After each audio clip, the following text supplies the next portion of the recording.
all the way back, baby. Yeah, and if we say book your hotel, you book your hotel.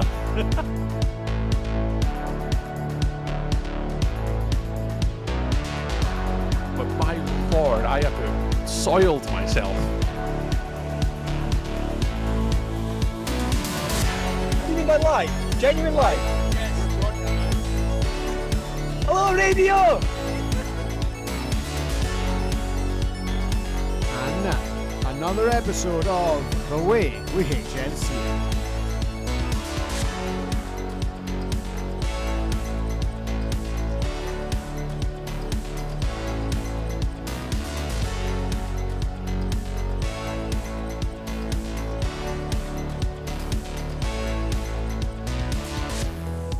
Hello, ladies and gentlemen. Welcome back to another episode of The Way We HNC It. It has been a large and expensive week of flag football, and we are delighted to end the year on a high. Sure, you might be offended that I've said that. Greg might be offended that I've said that. Neither of them are here, but I do have a long-time friend of the show and brand new contributor to The Way We HNC It. It is GB Lion, all-round good guy, and Cheltenham Neptune. What's this? Welcome, Ash. How are you, sir? Having me. Really excited to be a long-time listener, first-time caller to steal. Yes, Really. exactly. Okay. But no, I'm glad you're here, and it has, it's probably been a long time coming. So glad that we finally got the first call on. So yeah, how are things in the world of Ash these days? Oh, pretty good, really. Started a new job recently, so really excited about that. So saving some money for some tournaments next year now, hopefully. Just wrapped up training with the Neptunes, so we're having a little bit of a winter break, which is needed for us lot because we carry a lot of injuries throughout the season, so that's good for us. But the season never stops in flag, really, does it? So It does not. starting preparations for flagging New Year now with the Silvers, so a lot of chat in each Silvers teams group chat because there's two teams going, and in the sort of collective chat. So all go really, it never stops. It never stops. It never stops. Yeah, before you know it, it'll be time to be back out on a football field. Once again, it feels like the season. I remember when there was an off season, but it's long in the rearview mirror now. And you find people are being quite selective about like when they play to build their own off season. But the good thing about the off season, and the good thing about there being lots of stuff going on, is that there is always news.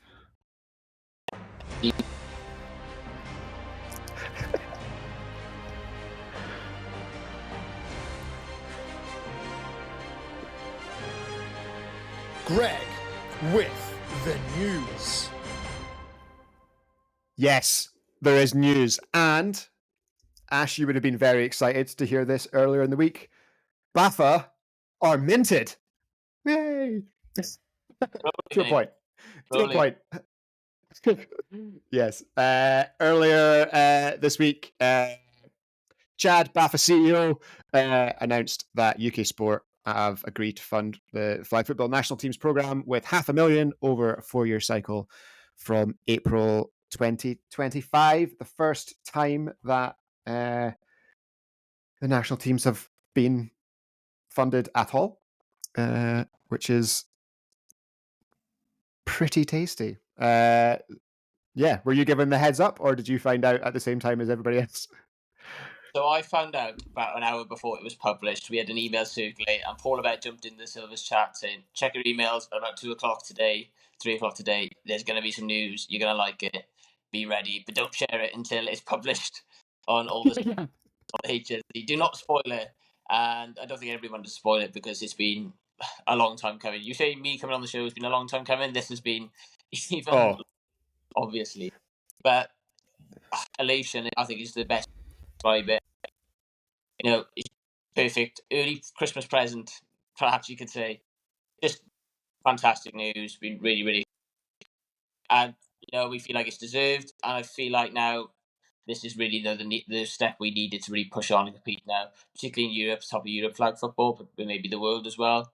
I think for ages now we've been one of the highest ranked European teams without any proper funding, at least for like massive scale funding like the rest of the teams get. So this is a big win for every GB, and it's a big win for everybody in the flag football community in Great Britain.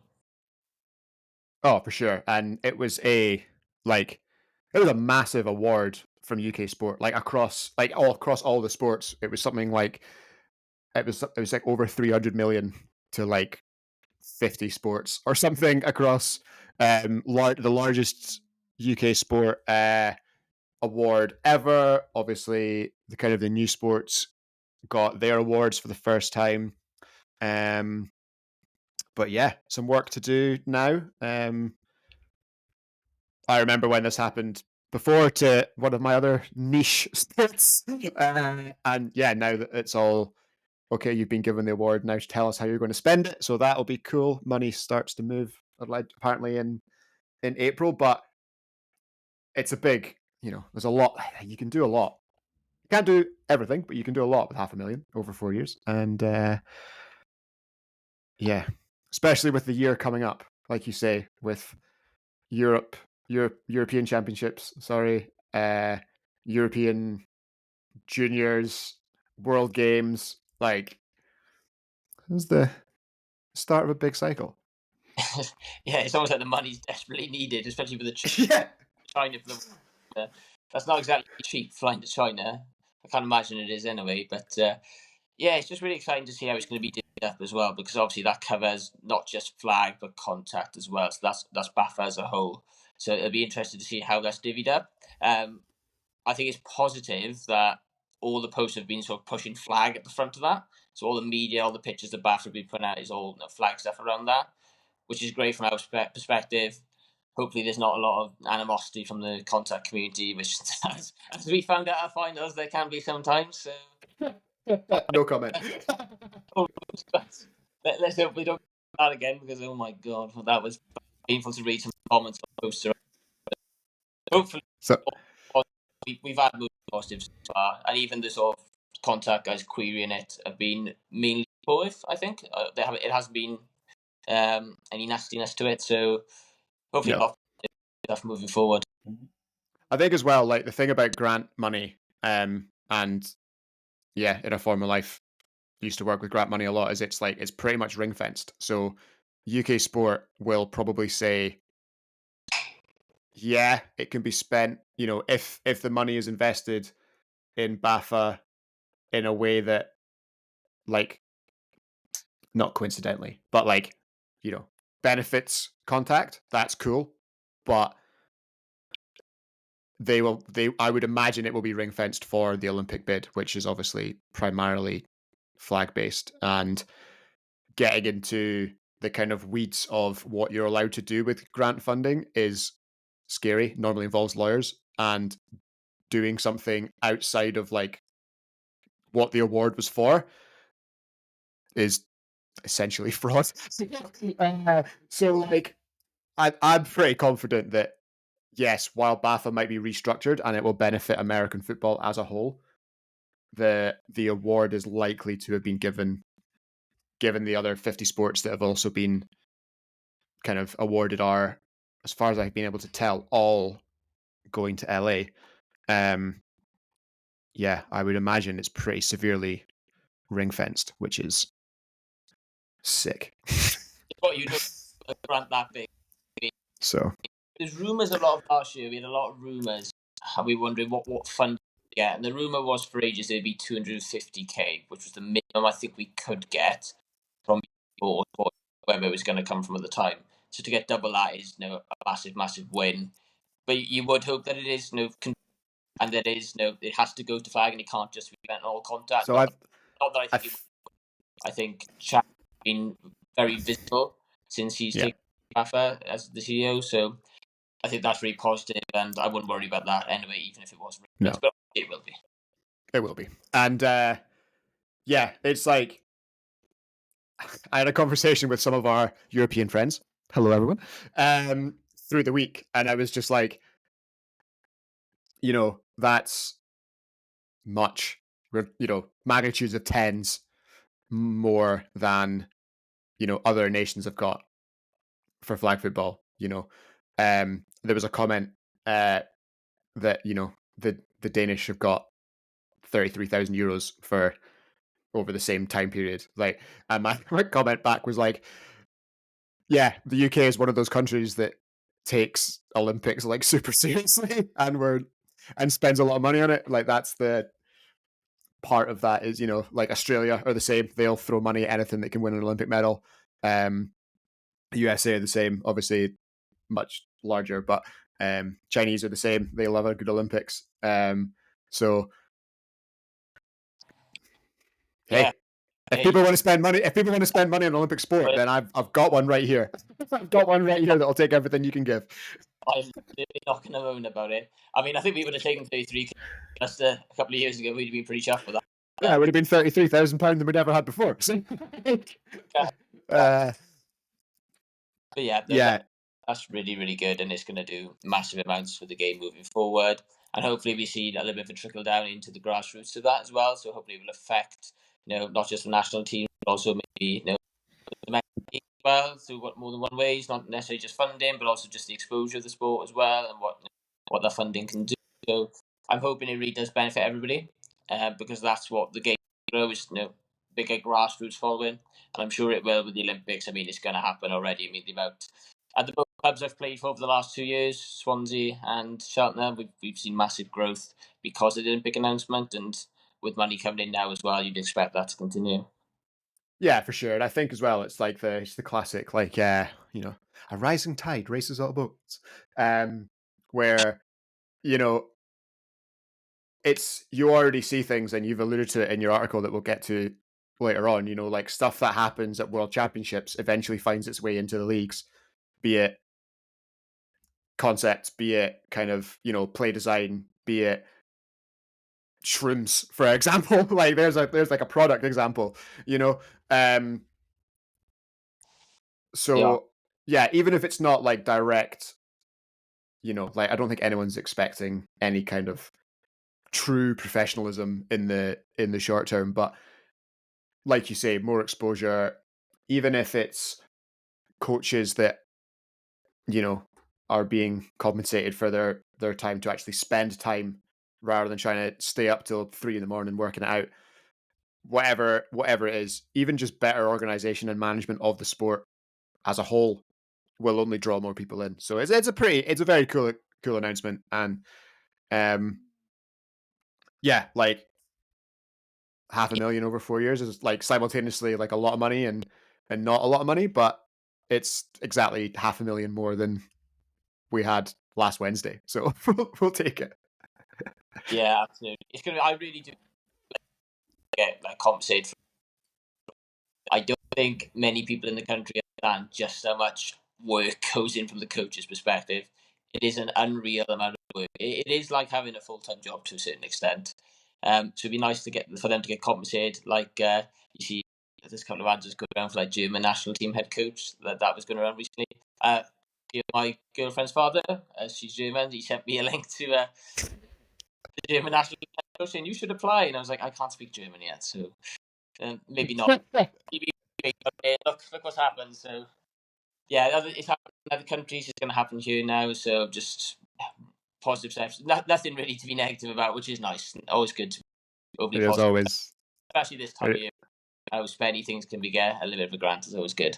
Exactly. So yeah, and the other bit of news from our perspective, anyway, is less. Well, maybe not less national, but more focused back on the kind of domestic game. Flagging New Year will take place at the beginning of January. It's one of the UK's kind of premier events, one that we enjoy very often, and I'm looking forward to continuing my streak of attendance, which would be good. And yeah, the draw was made by Alan and Cami, featuring pick your own adventure envelopes on Tuesday night, which was fab. So Returning teams, non-returning teams seeded 3 pots, 4 groups of 6 teams. And Group 1, the International Mambas, the Grangemouth Stallions, the Lancashire Bombers, the Manchester Titans, the Salford Scorpions, and Kalakaku will be the favourites there, I would imagine. Group 2, the West Lothian Chargers, the Dunboyne Wildcats, Bucks Wolves, First and 50 Mercs, Murray Distillers, and the Silver Lions.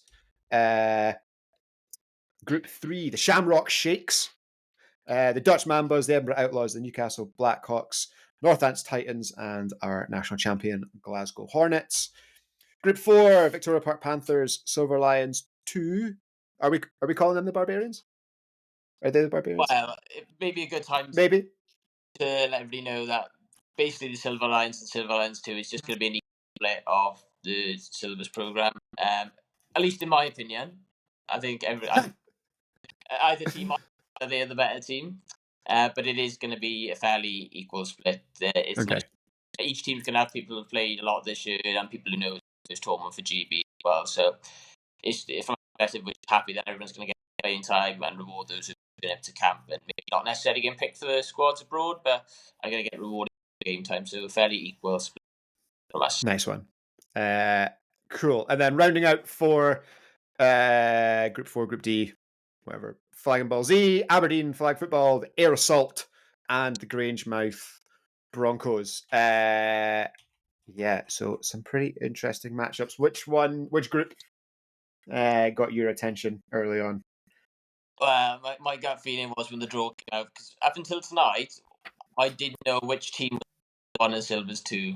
So we were all kind of, are we the Silvers 1? Are we in Group B? Because we might rather be in that group in terms of our chances for the tournament. Obviously, we all cherish the competition of a really tough group, but Group D is a bit of a group of death, a bit of a meat grinder. I'm not going to give away who's in whose team, but I will say I'm in that Lions squad, or the Lions, and the Silvers 1 will be the Lions, so Silvers 2's Barbarian, and I will be in that Group D squad. So I can't wait for the meat grinder. It's going to be good to have a nice challenge there. But and obviously as Silvers players, national team players, we all really crave that, and that's why we all play for the national team. Yeah, no, it is good, and shout out to Lewis, who was having a bit of a breakdown in the live stream comments as his Flag and Ball Z side were one of the first out, so he had to sit there and watch the rest of his group kind of be drawn around him, with the Lions and the Panthers, and then getting Aberdeen, Air Assault, and the Broncos. Broncos I think will be out for a bit of vengeance after how their kind of national season ended last year. So looking forward to seeing them. They had an excellent tournament last year, and also won Ironman as well as their NFFL exploits. Air Assault, Flag and Ball Z, Aberdeen, VPP. Tasty group. Hard to pick a winner, really. Obviously, I'm going to back myself. Shock, I know. I'll back you in that group. But I'll back you to get out of the group. Top two are out. So I'm kind of you, really nice of you. But it's hard to pick a top 2 that will go through in that group. I think a lot of it depends on the strength of Grangemouth, Aberdeen, and Air Assault, because any sort of combination. I mean, I expect Broncos to be close to full strength. I expect Aberdeen to be pretty well stocked up as well. Air Assault, I mean, for Americans who play the sport, it is in the name, I think. So I think they'll do okay. They're not too sure, but I think they know how to play football. So that should be. They definitely know how to play offense. I'll give you that much. They definitely, like, watching them last year. They were just like, they were so good. They were so much fun to watch on offense. When they reached the playoffs and they came up against maybe some of the teams that are like used to playing together week in, week out, they maybe kind of struggled to get some of the stops. But in the group stage last year, they were just, because I think we refed their games. I think they were the group behind us, so like we stayed on to ref their games, and they were just like slinging it all over the shop. It was amazing. So Yeah, I remember. Because, like you say, they're like raised playing it, right? So they're just like chucking the ball wherever they want to put it. Yeah, they're all super athletic. QB's got they're gonna throw it deep and just go up and say, I'm a better athlete than you. I'm gonna win that. Yeah, they're a good athlete team. So that'll be fun. And again, a totally different style that a lot of the teams get to play. Normally play. So good for everyone to kind of go up against something something new, even if that something new is just someone who's faster than you. Group 3 has the intrigue for me. Just because the Shamrock Shakes are a mystery. Like, obviously, we're very used to Irish teams coming over, but there's no Panthers this year. There's no Cowboys this year. The Dunboyne Wildcats, they're coming over as a squad for the first time, but kind of no Trojans, no Rebels that have kind of been thinking about it in the past. So yeah, and obviously Irish flag's going nuts at the moment. So we'll an interesting potential there. It's good to see Irish flag sort of start coming to a performance abroad now, because they were kind of very insular for a long, long time. And I remember speaking to Kelly. I think Kelly, who plays for the women's national team, speaking to her at Pink Bowl in 2023, and how the European Championships was a bit of a wake-up call to them in terms of saying we need to get abroad and not play abroad, because they hadn't really stepped outside of Ireland much. But they've been doing it for the last 2 years, and I think they showed, because they moved both the women's and the men's team. I do wonder that Shamrock Shakes could be in some national team players. I don't know. I don't know anything about them really. I'm just curious. The name could be something to do with the national team. They did enter Sport Monday under the national team member. I can't remember what that was. But I'm sure if it's any Craig Avon boys from last year, they'll have another match against us, because boy, did they let us know about beating us in the group stage last year in the pub on Sunday night for Richie's birthday. I bet they did. They did. They didn't leave Liam Harper's side. It was a bunch of schoolboys following around the teacher cheering him off. So good. And that's why, like obviously we got drawn, as Aberdeen, we got drawn you guys last year, and like, yes, I love that. I love getting, the kind of big teams in tournaments, because like that's why you go, in my opinion. Like, that's why you go. Like, it's what a crack. Like, I don't care if I get blown out by 70 if I'm like I still want to have a crack. Like, and like the best place to watch football from is between the lines. So just like, you may as well go all out. Exactly, and that's the beautiful thing about tournament play and these sort of international tournament, is that you get one against a national team or like a super beast team like Waldorf, but you only got to play them for 24 minutes. Yeah, right. So it's over. It's like, they're not controlling the clock and like properly wearing you down. It's just like, it's over before you know it. And yeah, okay, if they score 40 in 24 minutes, fair play. Exactly.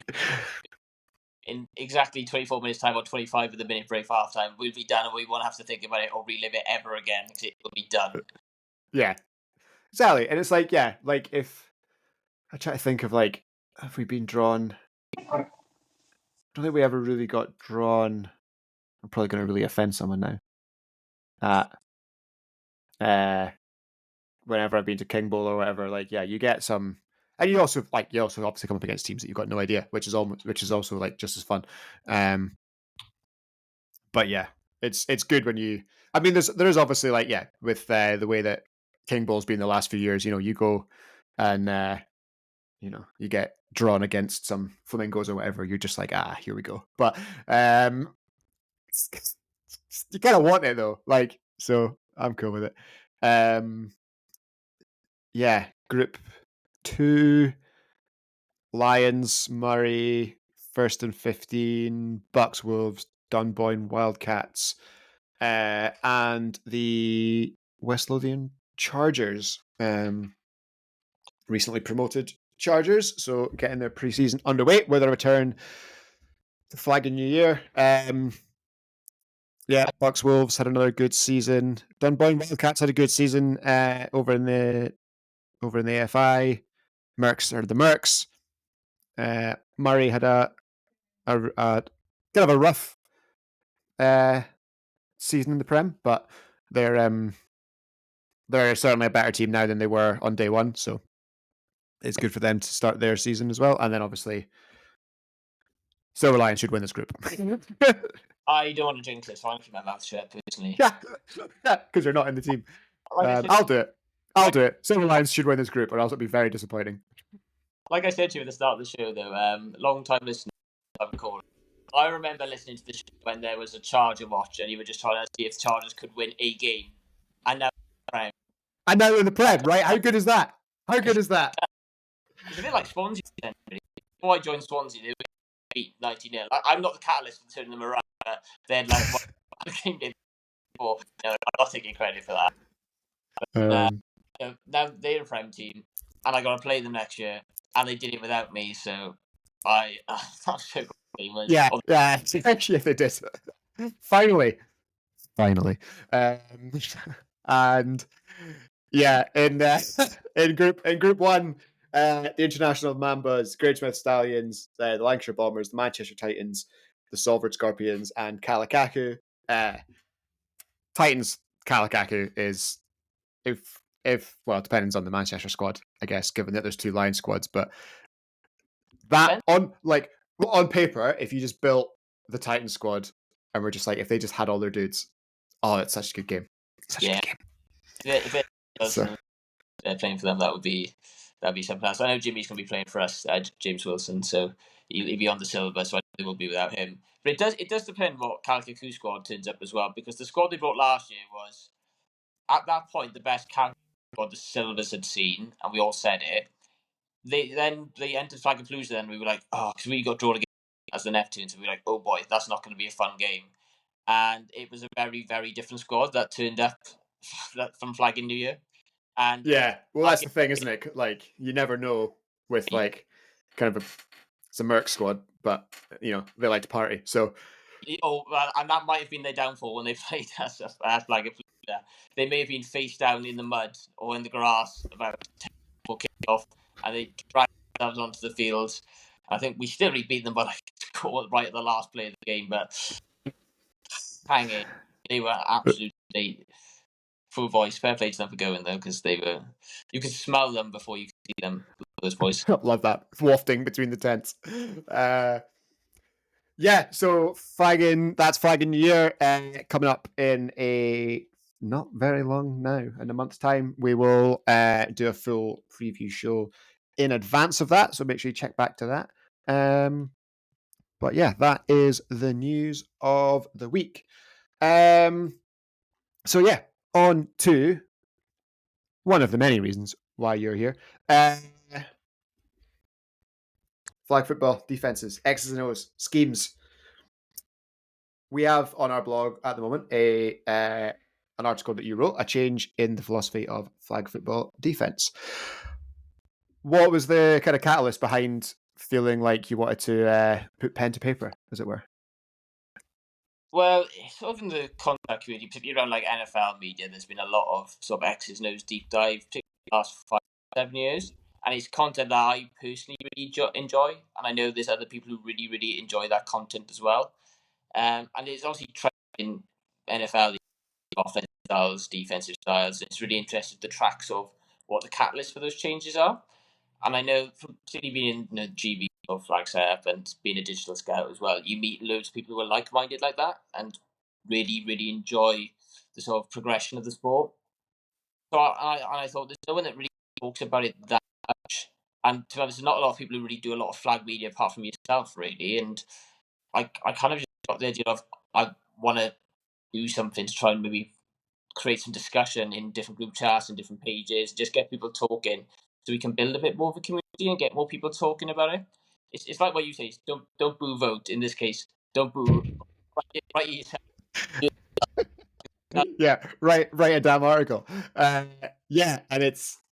I mean, it's only been up for a couple of hours, but it's obviously generated quite a lot of interest already. So yeah, like that.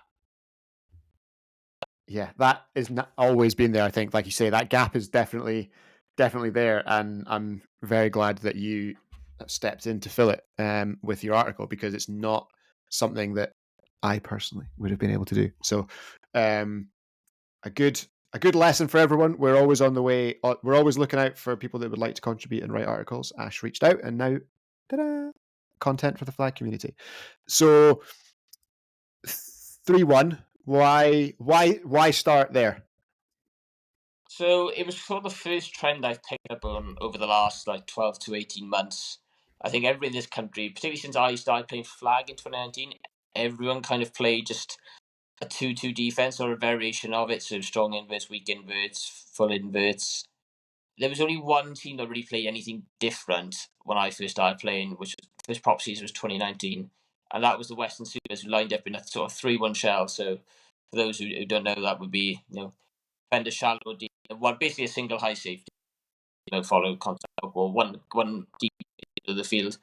And I remember at the time thinking that was so difficult to scheme against, because all the players I'd schemed were meant to beat a 2-2.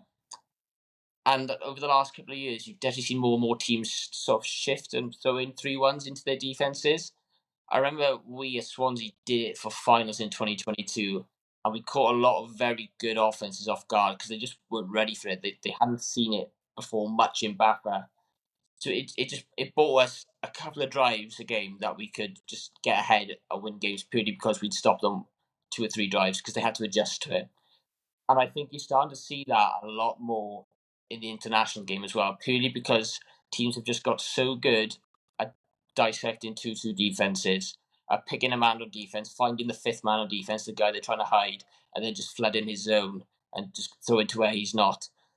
A 3-1, it makes it so much harder to do that because people are in different places and your read changes. You've got players target a certain guy in defense, and all of a sudden he's not there. He's in a completely different area of the field. It makes you hold the ball longer, lets the player get close, block the pass, or get back. It ends up place. But yeah, it changes the game. It gives offenses something different to deal with. And I think it really also reflects some changes in offensive philosophy, which I'm looking to cover sort of later when I do some more articles. So hopefully people will enjoy it. Want some more, looking to do some stuff some well, so please do throw some suggestions my way.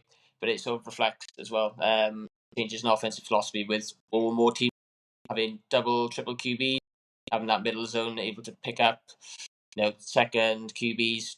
Makes things a lot easier. Makes DBs easier to match up with receivers with as well. So I think it reflects a lot of the shift towards a more North American style of playing, which is a 3-1. They're more athletic. They just play the channels with the corners, have one guy deep over the middle, and then have that second guy sitting almost like a spy, almost ready to pick up second QBs, which is more prevalent in America, and just fill in when there's someone in the backfield, really. So it is a shift more towards what's going on in North America. So yeah, that's kind of my theory around it. I haven't really got sort of a quantitative approach to this. Like what a lot of say, okay, that's different. More teams are doing that. Why is that? I'm just trying to theorize why that is. So I'm really open to suggestions. People fire some comments to me and say, actually, I think it's this, but actually, I think you're wrong. This is what's going on. So yeah, I'm just hoping to spark some community discussion around that, to be honest, and get talking.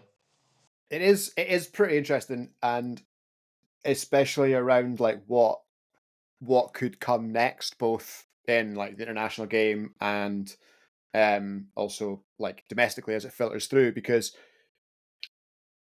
for the first time every game from a major championships is available.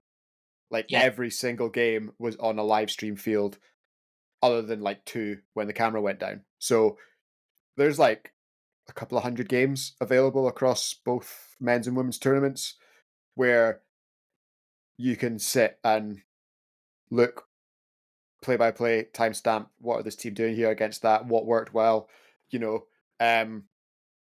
in terms of offense, just because it's cool. We know, like, I know there's going to be Japanese inspired nonsense happening in BAFA leagues next year and potentially happening at Viking New Year. And like, because they drew a lot of attention from the way that they play football, and it's not necessarily a new way that they've played football. People that have seen them, or watched a couple of their games from the Asian continentals last year were like, oh, they do a lot of, of multi QB stuff. But at the Worlds, obviously in Finland, it was every game was beamed internationally, beamed into space. So loads more people have seen it, and now there was people at BAFA finals, only like less than a month later, running stuff that was definitely from film. Look at the Hornets. Look at the way, if everyone to sort of look at how Japan has already acted, look at how the Hornets beat Cardiff at the final. There's much more like double key, snap it to this slot, have it like an option read, pitch it back to the QB. That's what Glasgow did to neutralise Chad Cardiff splits in the final. Because the way Cardiff plays, so they play super soft in a 2-2, force everything to the flats because Chad's so big and you can't throw over him in the middle. At least when you're 5'7" like me, that's so. But that's what Glasgow did to neutralise the blitz and force Cardiff out of that shape and force them to have to make decisions and put them in conflict. So you're already seeing that sort of impact in the domestic game already in this country. Oh yeah, for sure. And it's like, it's one of those where there's only so many things that you can do with like five players on defense. But I already, like, having read your thing of like, okay, so what will be next? Because it's not so long ago that like just lining up in 4 flat was new, and now pretty much everyone either lines up 4 flat or kind of a shallow horseshoe, so it looks the same. And yeah, like the point you make, like, yeah, okay, people are now massively adding in 3-1, Yeah. invert again, even invert, Yeah, exactly.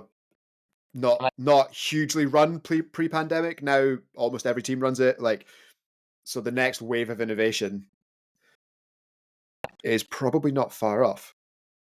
Yeah, exactly. And I think, look, lots of countries seem to reflect what their national teams are doing as well. And I think for years, GB ran sort of 2-2 schemes for ages. That they sort of stole that off the Danes, and then that became popular in this country as well.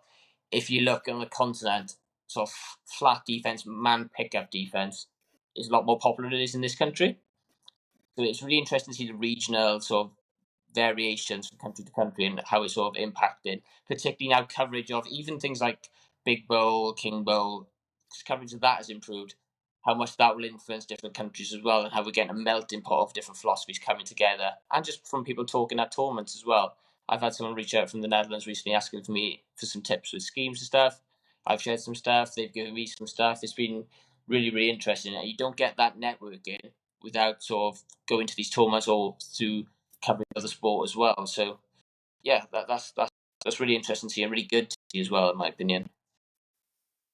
Yeah, I mean, those like Big Bowl, King Bowl, like they are like a melting pot of styles. You look at the like the Club World Championship not so long ago, like wasn't the best covered if you weren't there, but was kind of hard to follow. But like, yeah, again, if you were there, there was some fantastic teams that were there, some fantastic minds, and yeah, it's really cool as teams are becoming, well, there's more teams now, there's more teams than ever before, and teams are more willing to travel, and there's more places to travel to. So, and we're in the middle of this like mad major tournament every year on the international scene where it's just churning out, like the kind of like the learning curve and the growth potential of flag football at this particular moment is essentially exponential. Like,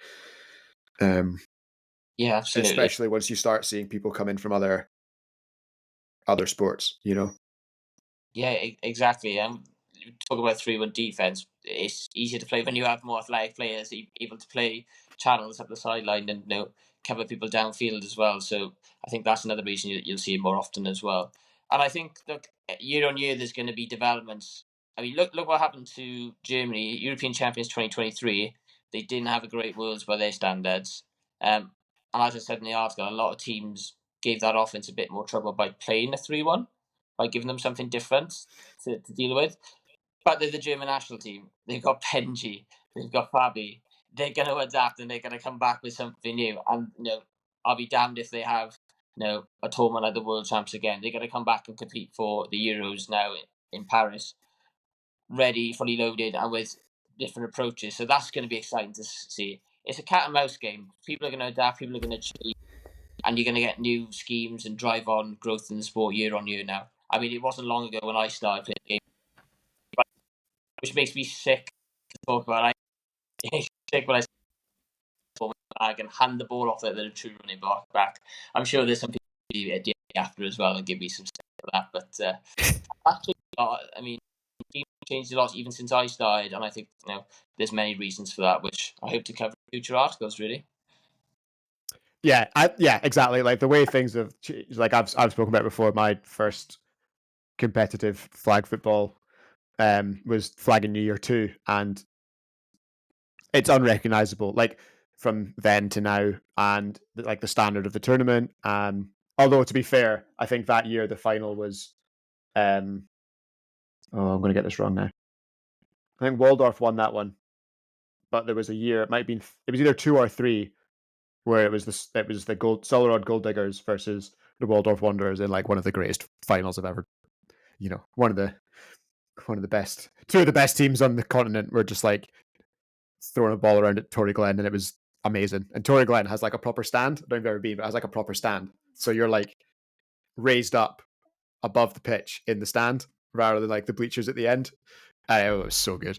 But yeah, like the standard of play now, like the current versions of those teams would blast their 2017 equivalents, obviously, and play a completely different style. But yeah, they're still amazing. And look, I just thought, I mean, there will be people who say, "Oh, no, this scheme was played years ago. No, this was prevalent years and years ago," or we did something completely different. I'm not an encyclopedia on flag football. I don't, but I'm not. So I really do want people to give feedback and say, oh, actually, I think this is happening, or I think this is going to happen next, because that's how it creates itself. And that's why I need to keep writing stuff, really. I need people to challenge me. So if you think I'm often talking a load of rubbish, please do hit me up in the DMs or in the comments and call me out, because I'm well up for the feedback and just have a chat and talk ball anytime, really. And any excuse to talk ball is good. Well, it is quite funny that you say that, because one of the old Kirkcaldy Bulls lot got in touch and was like, "Oh, we ran 3-1." So you're looking at their decade of dominance ended 2012, I think. So at the end of their 10-year run of straight national championships. So yeah, things are adapting all the time, but like time is also a circle. It's it's amazing how these things come back around. Yeah, in the NFL as well, sort of like old run schemes are making big comebacks now, because things get recycled and adapted to the modern era. So you're going to see old stuff re-emerge in new ways. So that's going to be really exciting to see happen as well. So basically, I'm saying it's going to be really exciting. It's going to be more coverage, more games, more variation, more innovation, which is great for the sport and great for people who love it like myself and love watching film. So yeah, super excited to see what happens over the next year, particularly with Paris. Tempted to go down and come watch the boys, support them in Paris, and just watch it in first person, because you do just get a different perspective in person to on a live stream. I know we can talk about how great the live streams are now, but there's nothing like being in person. No. I mean, live sport's live sport, isn't it? Like, and there's people out there that'll say exactly the same about like live music, for example. But yeah, for people like us, live sport is live sport. And as you are one of those that are very aware, I live and die with the Scottish rugby team, and being at Murrayfield is completely different to being like at home sat on the sofa. And it's exactly the same with flag football. Like I find it not difficult, but like, yeah, I mean, the difference obviously between like watching a live stream of the King Bowl final and being at King Bowl, it's not the same conversation. And the Worlds only exacerbates that, where you've got the best teams, and the Euros as well, where you've got the best teams in the continent. right in front of your face, and you can Absolutely. hear the ball in the gloves. So I think back to a good example of that is that final when Hornets played Smoke 2023 national finals, when it was me, you, and Jay Bellamy in the booth commentating, and the vibe of that game and picking up the chat between players, that was something else. Because I'm not sure you could quite pick it up on the live stream, but there's a lot of jawing back and forth, and there you could cut the tension with the knife. It was so thick. oh, so good. That was such a good final as well. And like, I guess like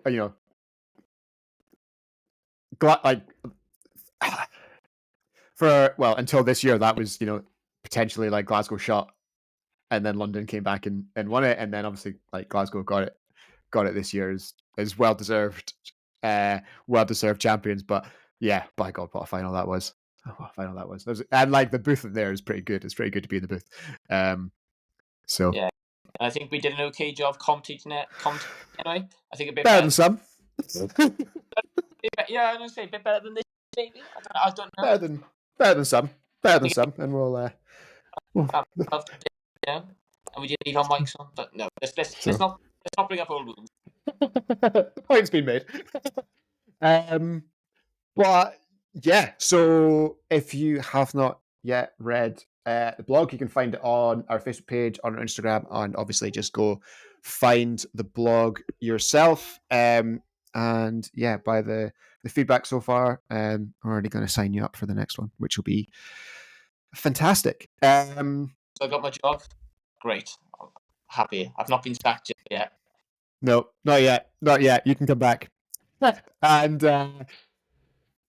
yeah, so I guess the final question before you go: what do you have for your Christmas dinner? My Christmas dinner? Because it is essentially our Christmas special episode. So I ask the boys this every year: what do we have for Christmas dinner? Still turkey, traditional. I'm a traditionalist. Turkey. Family traditionalist. I will say though, my dad, he puts in bacon in the oven, bacon on top of it. We get really crispy bacon off it, and it is gorgeous. The bacon is by far the best bit. My dad cooks a mean turkey, and he listens. Without me sending it out on time, he always listens. Goes, have you listened to the latest H&C episode? And I go, yeah. So you hear this before you. So I'm hoping he appreciates that shout out. And my mum as well. So yeah. Good. Well, yeah, Ash, it's been an absolute pleasure. Thank you so much for coming on. I really appreciate it, and I'm sure I'll catch you in a month anyway, and we'll have a proper chat face to face. Absolutely, looking forward to it. Cool. Thank you very much. That is Ash Lewis, GB Silverline, and contributor of our newest blog, A Change in the Philosophy of Flag Football Defense. And that means that is all we have time for. So it is goodbye from both of us. Have a very Merry Christmas. And that is the way we HNC it.